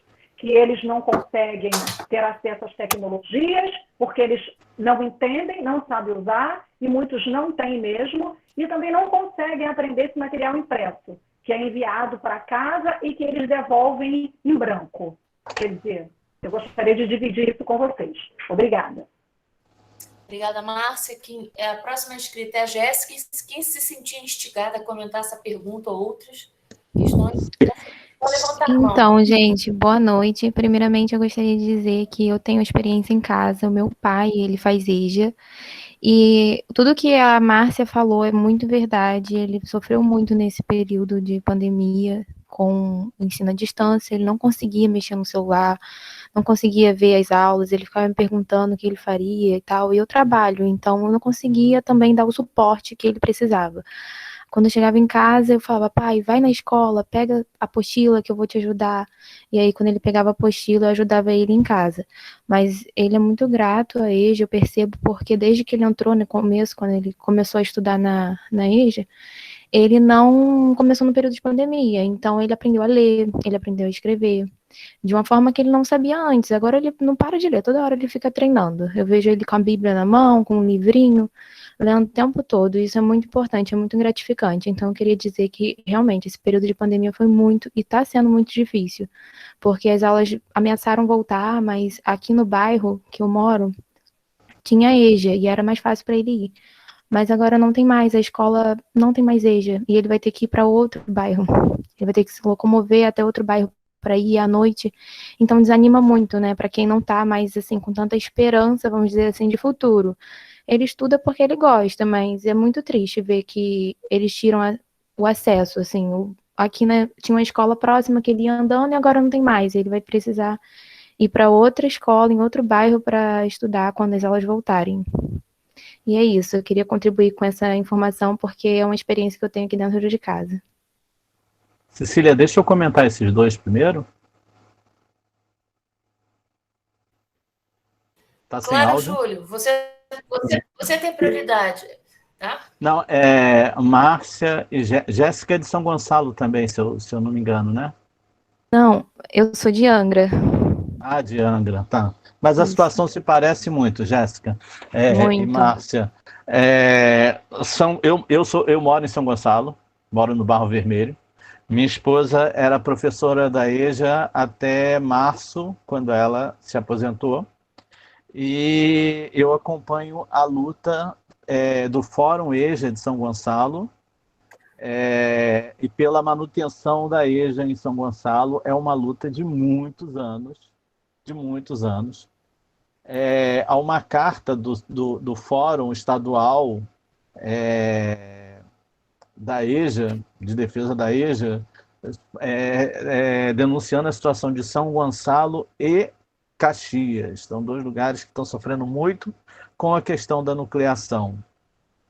O que a Jéssica colocou, vou primeiro falar da Jéssica rapidinho, o que a Jéssica colocou em relação ao fechamento da escola próxima da casa dela, e que o pai dela agora tem que se deslocar, eu não sei exatamente como é a situação de Angra, mas aqui em São Gonçalo a gente tem muitos bairros que as escolas estão perto das comunidades e as comunidades são dominadas por determinadas facções. E aí, às vezes, o estudante não pode sair do seu lugar e ir para aquele outro, porque existe esse problema de facção criminosa, enfim, essa coisa que a gente vive. Ao mesmo tempo, isso aconteceu assim, se você vê no vídeo, né, a gente fez uma animação assim, até um pouco simplesinha, da história de Dona Janete, né, que teve que percorrer 72 quilômetros para achar uma escola. Né? Então, é aquilo que a gente estava falando, a escola tem que tem que atender a necessidade do aluno e não o aluno se adequar à necessidade da escola. Sobre a questão dos alunos, né, como que a gente faz agora nesse momento de pandemia, é muito complicado.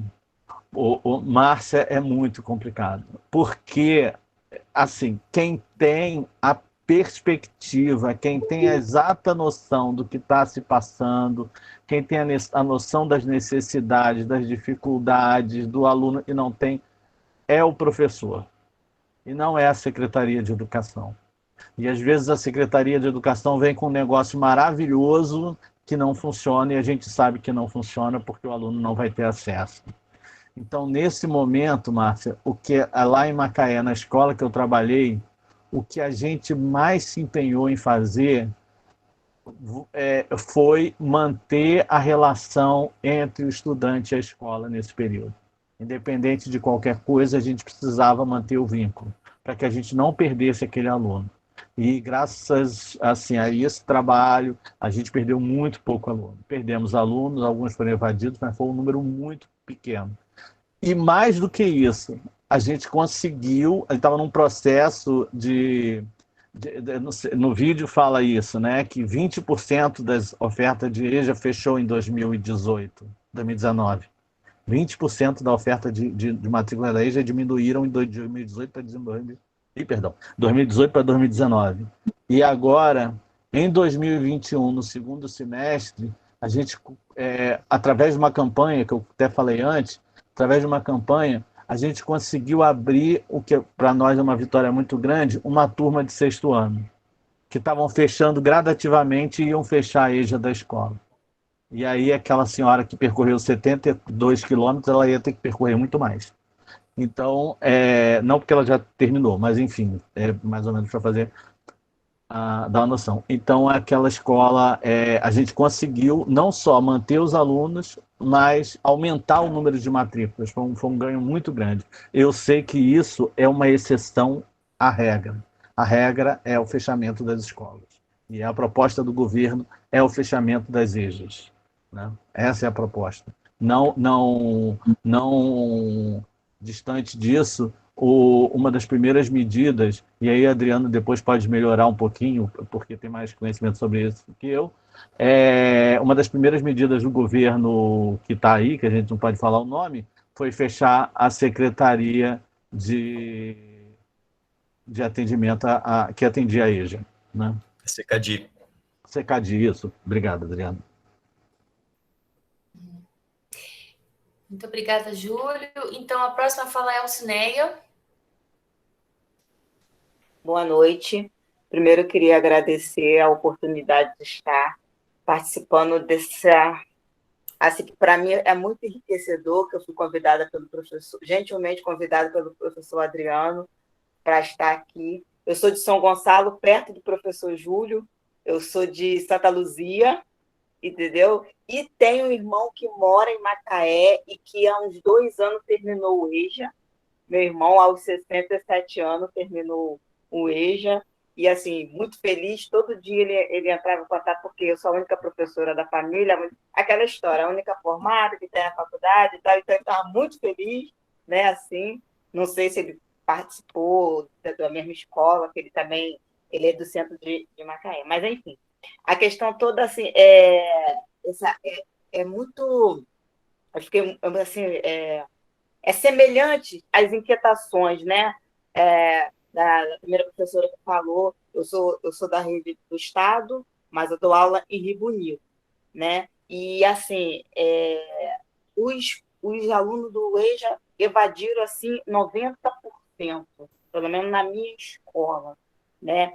E poucos que ficaram, eu sou professora de geografia, né? Eu fiz uma apostila, material meu próprio, para poder enviar, porque o material impresso do Estado é um currículo que até é pertinência do meu estudo, é um currículo assim que não tem condições para um aluno que está 20 anos, 30 anos sem ir à escola. Aí eu fiz o meu material, né, que foi uma saída, eu e alguns colegas, e a gente está nessa batalha, né?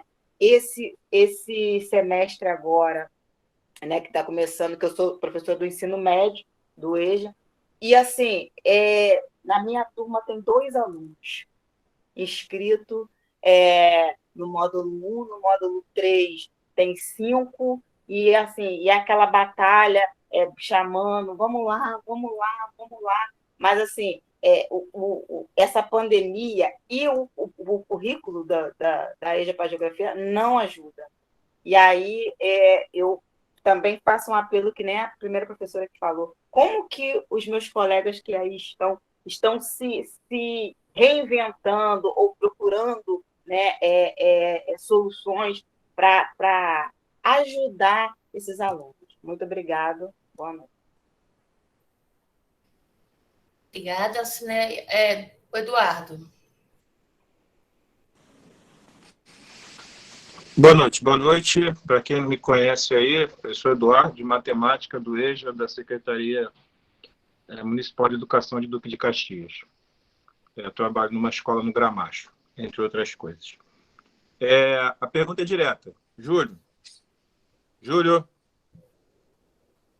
Beleza? Parceiro, é o seguinte, você acredita que o seu trabalho, em algum momento, ele serviu como fator de motivação para os alunos não evadirem enquanto você estava fazendo?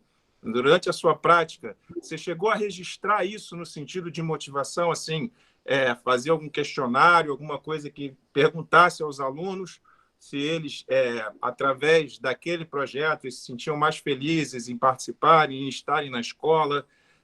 Se você fez algum registro a respeito disso, ou se apenas informalmente você tem condição de responder a pergunta só pela sua observação? Vou responder direto aqui.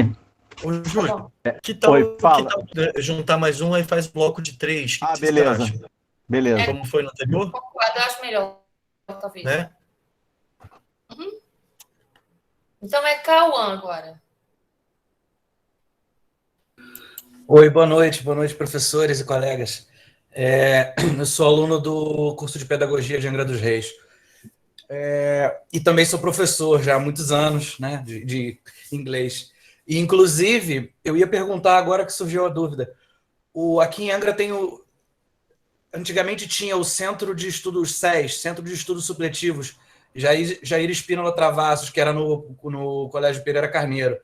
Eu terminei o meu 3º ano lá, inclusive. Eu queria saber se isso era EJA na época, ou ainda é considerado, porque senão eu sou um exemplo vivo aqui de alguém que utilizou o EJA em algum momento da vida. Eu cursei meu 3º ano e peguei meu diploma de ensino médio lá. Enfim, a minha pergunta era no sentido, quando eu estava vendo a animaçãozinha lá da senhora que percorreu todo aquele caminho para encontrar uma escola disponível, eu estava pensando a relação dessa dificuldade que ela teve de encontrar uma escola, e ela fala que até hoje ela pega 3 ônibus para chegar nessa escola, com o problema, entre aspas, da pandemia, existiu essa oportunidade de, com um problema da pandemia, surgir talvez uma solução para quem tem o problema como ela, de pegar 3 ônibus, que é a intimidade e a palavra se espalhando do ensino à distância, né, do ensino digital, das conferências. Se existiu algum tipo de ação das escolas que têm EJA em estimular alunos que, por exemplo, não poderiam por conta da distância e da dificuldade de encontrar uma escola no EJA, e agora essa barreira geográfica caiu bastante por conta da pandemia e de como aumentou a palavra sobre o ensino à distância. Era mais ou menos isso. Acredito que, como essa senhora, muitas pessoas desistiram na metade dos 72 quilômetros, né, de encontrar uma escola com EJA. E hoje em dia, como todo mundo está muito mais familiarizado com o ensino à distância, se existiu alguma ação por parte das escolas que têm EJA em avisar para os alunos e convidá-los ao ensino à distância. Então, obrigada, Cauã. Júlio, então, você gostaria de comentar esses últimos? Aqui tem duas questões, né? A primeira é apontada pelo Eduardo. Eduardo, como eu sou professor de artes, eu sempre trabalho muito na EJA a questão da valorização do trabalho do estudante e, enfim, da questão da autoestima. Esse é meu primeiro documentário, fala exclusivamente, né, tem como objeto uma análise da autoestima dos estudantes da EJA. E a gente percebe que quando a gente faz um trabalho, que você vai lá pesquisar, que você entra na sala e aquela imagem que eu mostrei na apresentação da atividade autobiográfica da Estrela da Vida, por exemplo, aquela turma não é uma turma que eu leciono, é uma turma de primeiro segmento da EJA. Então, quando eu vou naquela turma, e tem todo um trabalho de aproximação que a gente desenvolve também, para não chegar lá e parecer como caiu de paraquedas, como diz na gíria, mas que as pessoas te conheçam primeiro, tenham intimidade, aquilo flua, etc. Da mesma forma, eu me preocupo muito em trazer um retorno da minha pesquisa para os estudantes. Infelizmente, o vídeo ficou pronto em agosto do ano passado, no meio da pandemia, porque a nossa ideia, inclusive, era levar um ônibus dos estudantes de Macaé, dos estudantes da EJA de Macaé, para assistir a estreia, fazer uma estreia no auditório da UF e levar os estudantes lá. Mas, enfim, eu fiz na própria escola também, fiz através das redes sociais, porque é importante você dar esse retorno ao estudante que você pesquisou, para que ele não se sinta como um rato de laboratório. E muito mais do que isso. E a questão da motivação. Sim, eu acredito que o meu trabalho, que o nosso vídeo, o nosso trabalho, e a opção de usar um vídeo e não somente uma dissertação, a opção de usar um documentário e não só uma dissertação, é poder levar essa discussão, essa perspectiva dessas pessoas para um número maior, para um alcance maior do que se fosse somente um texto de uma dissertação do texto. Então, essa é a nossa opinião, enfim. Não sei se às vezes a gente consegue, mas, de qualquer forma, nós abrimos há pouco, né, porque ele não podia estar listado em função de participação em festivais, etc., mas agora ele já está liberado e quem quiser pode usar à vontade, assim, só não pode comprar ingresso, mas pode usar à vontade, porque, assim, da forma como quiser, alguém colocou que vai passar para os alunos, você pode passar para os alunos, assim, eu estou falando demais, mas espera, porque eu sou de uma corrente de pensamento dentro da arte que acredita que uma obra, por mais simples que seja, ela tem vida própria. Então, ela acaba atingindo e fazendo percepções nas pessoas que a gente nem imagina. Então, muitas vezes a gente faz um filme pensando uma coisa e ele toma outro caminho que a gente nem... né? Mas é isso. E está disponível no canal do GPEJA, que a gente cedeu lá para o canal do GPEJA para dar um... Não é isso, Adriano? E sobre a EJA EAD, como era o nome do menino? Cauã, né? Cauã. Assim, vou falar por mim, mas eu queria que o Adriano complementasse um pouco falando sobre a EAD, os problemas da EAD também, tá, Adriano? Sobre a questão da EJA à distância. Uma das coisas que motivam esses estudantes, a gente viu isso, é ter contato com outras pessoas. Então, somente fazer o curso por fazer, assim, uma das coisas que a gente estranhou, você viu no final da minha apresentação sobre a pesquisa, que diz assim, qual a resposta, né? O que motivou essas pessoas? Não estava lá a titulação. A maioria dessas pessoas, dos alunos, dos estudantes idosos da EJA, eles não estão tão preocupados com a titulação. Eles estão mais preocupados em aprender, em conviver, em fazer parte se sentir parte da sociedade e dessa forma. E a EAD tem seus problemas, porque ela vai aumentar a desigualdade. Então, se a gente tem, e aí a Márcia está ouvindo ali, está bem no meio da minha tela aqui, é engraçado isso. Mas aí a Márcia estava falando sobre isso um pouco. Os alunos que não têm acesso à internet, os alunos que não têm equipamento, os alunos que não... Como que esse pessoal vai fazer? Né? E aí esses acabam sendo excluídos, a outra colega falou também, de Rio Bonito, falou sobre isso também. Então isso acaba sendo, em vez de ser algo que aglutina, que diminui, não, ele aumenta a desigualdade. É isso. Bom, eu que estou coordenando, eu vi que o Marlon pediu para falar antes de você, tá bom, Adriano? Aí, então, vai ser Marlon, Adriano, e eu ia pedir para quem quiser se inscrever, que faça agora, por conta do avançado da hora, porque a gente gostaria de ficar a noite inteira, mas não vai ser possível, tá bom? Então, quem quiser ainda falar, se inscreva agora, depois a gente vai encerrar. Então, Marlon. Boa noite. Meu nome é Marlon, sou professor da EJA, trabalho em Cachoeira de Macacu desde 2010. Quero primeiro parabenizar o Júlio, excelente trabalho, Júlio, e já convidá-lo também para vir aqui assim que possível, né? Que a gente vai fazer algumas formações aqui para você apresentar esse trabalho maravilhoso, que eu acho que contribui muito para o que a gente pensa o que é a EJA. Eu anotei aqui duas coisas que o Júlio falou sobre a EJA se adaptar ao estudante, né? E o Adriano falou de novos currículos. Vou começar pelo currículo, porque é algo mais como comentário. A gente está aqui, né, alinhando o nosso currículo à BNCC, que está sendo imposto, né? E aí eu estou lá coordenando esse trabalho na Secretaria de Educação, com as impressões que a gente aprende no curso da nossa maneira de pensar a EJA. Infelizmente, está sendo algo muito aligerado, inclusive, mas a gente está tentando minimizar o que pode ser considerado um estrago, né, no currículo, se a gente for falar dessa forma. Mas o questionamento que eu estou pesquisando sobre, o parecer do CNE, né, que saiu aqui do alinhamento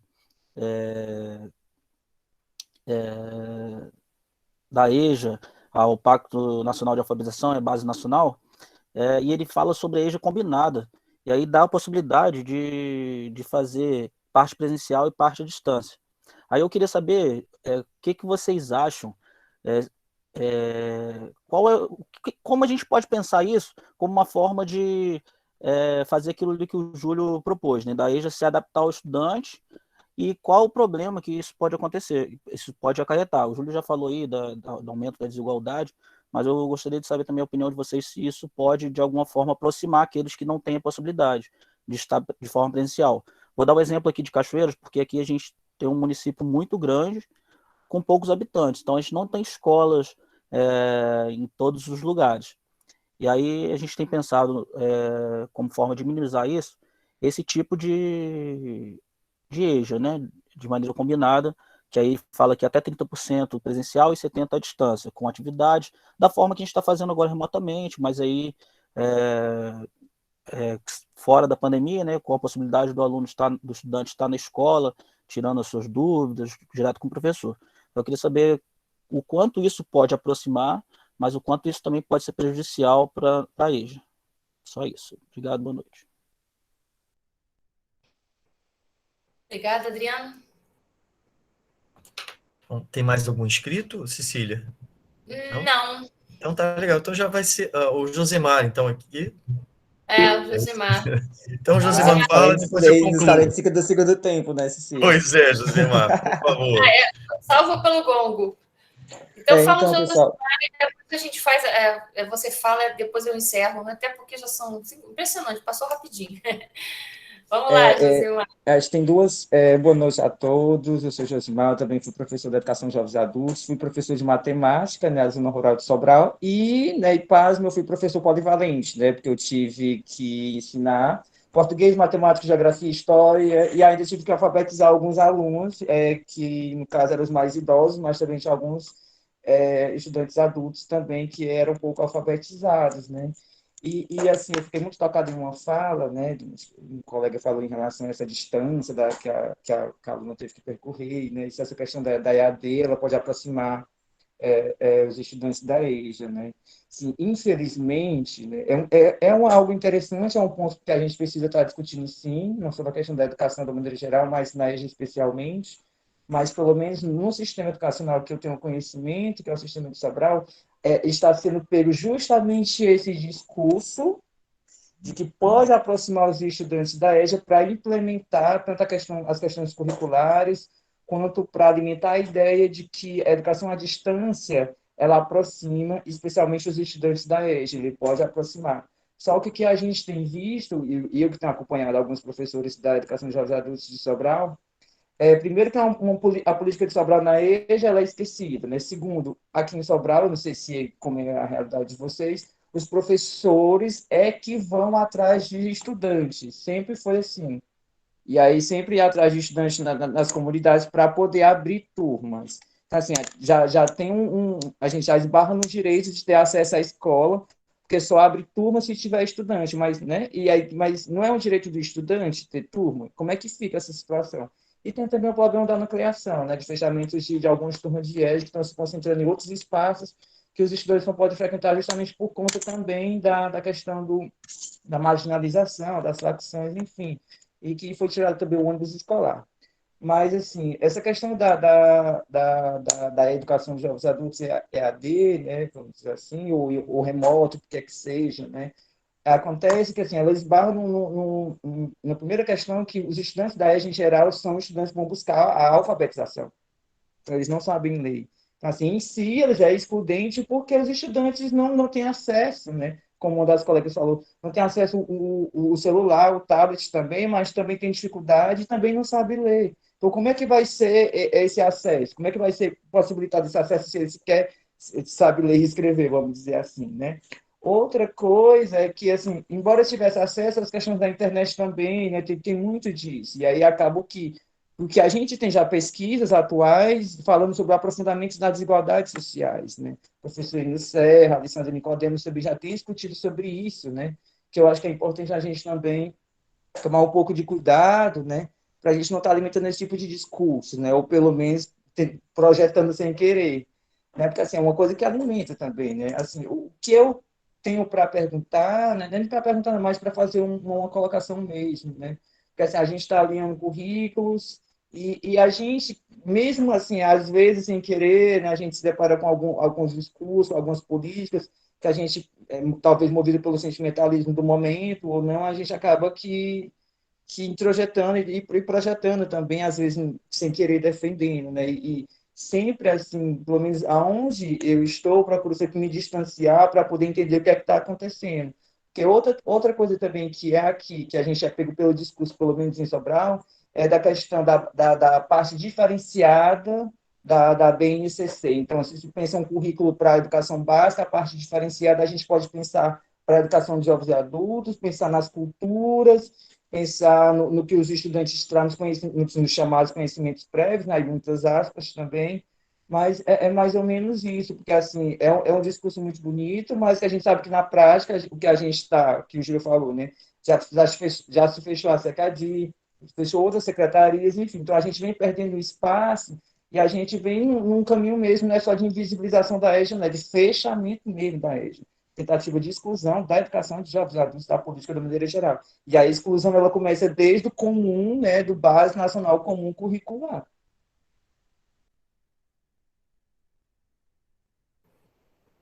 Obrigada, Josimar. Adriano? né? Nossa, tantas falas potentes, não é, Cecília? Então, vai ser uma fala de fechamento aqui, né? Na realidade, não é nem necessariamente para trazer respostas, mas, assim, trazer um pouco do meu impacto né, que eu senti tendo depoimentos tão bonitos, falas tão interessantes, a Solange comentando, né, trazendo desde a ideia da sogra dela enquanto criança e comentando que eu concordo do quão pouco modificou esse quadro, né? A Márcia trazendo a questão aí, também questionamento das perspectivas, né? Que perspectivas que a gente tem, infelizmente, né? Como foi dito pelo Júlio, são poucas boas perspectivas, né? A Jéssica também falou, trazendo a questão também do parente, a dificuldade, se não me engano, do pai dela ir para casa, a Alcenéia também relatando, né? Estou tentando não esquecer de ninguém, o Eduardo também, que traz uma questão muito interessante para o Júlio, quer dizer, afinal de contas, qual é o impacto desse projeto? Porque o Eduardo, a gente sabe que o Eduardo também tem projetos interessantes também para as turmas dele de EJA, né? O Cauã, né? Sempre com participações muito interessantes, prazer também ser teu professor, Cauã, né? E é interessante esse relato de que talvez você também agora está se verificando, bom, eu sou também você, né, no caso, você se vê como uma pessoa oriunda da EJA, né, e isso, de alguma maneira, tocou, de alguma maneira, mexeu contigo. Marlon, que traz perguntas extremamente importantes de serem respondidas, a gente, infelizmente, não tem essa resposta pronta e acabada, mas agora, com a fala do Josemar, né, e com o que o Júlio já tinha comentado, eu acho que a gente tem esse quadro, sabe, Marlon, e eu vou até fechar a minha fala destacando um pouquinho disso, de que eu, Cecília e o Júlio, nós publicamos recentemente um artigo que a gente gosta muito, que está na Revista Latino-Americana de Etnomatemática, que tem o seguinte título, né, o primeiro título, Não Olham na Cara da Gente. Isso nós extraímos de uma fala de uma aluna, né, Júlio? Foi uma aluna da Educação de Jovens Adultos, lá de Macaé, que a princípio foi até o Júlio que nos apresentou, onde a gente discute muito dessas questões relacionadas a currículos, Marlon, que você nos trouxe, né, não só o Marlon, outros também trouxeram, né, essa ideia dessa EJA que você comentou, e que é uma EJA combinada, né, que cada vez mais está tendendo para ser no modelo à distância, mas que a gente verifica que isso está gerando, eu concordo plenamente com o Josemar, isso gera, além da inviabilização, que já existe, isso gera, de fato, fechamento, porque isso está criando cada vez mais um processo de culpabilização daquele estudante, né? Quase assim, eu ofereço, mas ele não está estudando porque ele não quer. Quer dizer, mas que condições foram dadas para esse estudante permanecer nesse processo educacional, né? Isso pouco se pergunta, né? Então, é claro que isso caminha para um fechamento, isso caminha para a gente voltar novamente a ter a EJA, que é considerada uma modalidade que pode ser aligerada, né? Novamente, a gente vai ter a EJA sendo vista como uma modalidade que pode ser simplificada, né? É contra tudo que a gente sempre lutou, né? A EJA sendo vista como modelo, simplesmente um modelo supletivo, que às vezes é oferecido em 6 meses, você faz o ensino médio, a gente às vezes depara com propagandas, fala, faça ensino médio em 15 dias, quer dizer, justamente contra tudo aquilo que a gente fala, né? Quer dizer, a EJA não pode ser isso. A EJA ela tem que ser uma modalidade de ensino reconhecida como tal, e que ofereça um processo educacional de qualidade para esses estudantes. Bom, eu fecho aqui minha fala. Muito obrigada. Júlio, gostaria de falar mais alguma coisa? Eu vou fazer um agradecimento, né, a Cecília, ao Adriano, por terem me convidado para esse debate, assim, nossa, caramba, quanta coisa rica, que honra, né, poder estar numa mesa virtual com pessoas com tanta grandeza dentro da educação, assim, tanto conhecimento. Assim. Oi, eu estou sem áudio?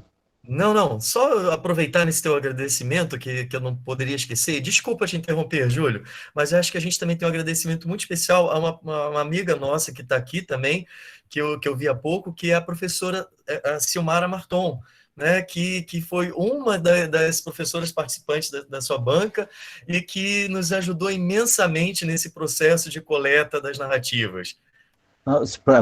Eu ia chegar lá, né? Eu já tinha visto aqui que a Silmara estava quietinha aqui, né? Parabéns, meus amigos. A Silmara, ela participou da banca e foi ela que viu no meu trabalho a questão da narrativa autobiográfica, uma das pessoas que viu, e que enfim, que deu um novo direcionamento para a minha pesquisa e foi de uma riqueza muito grande, engrandeceu muito o trabalho.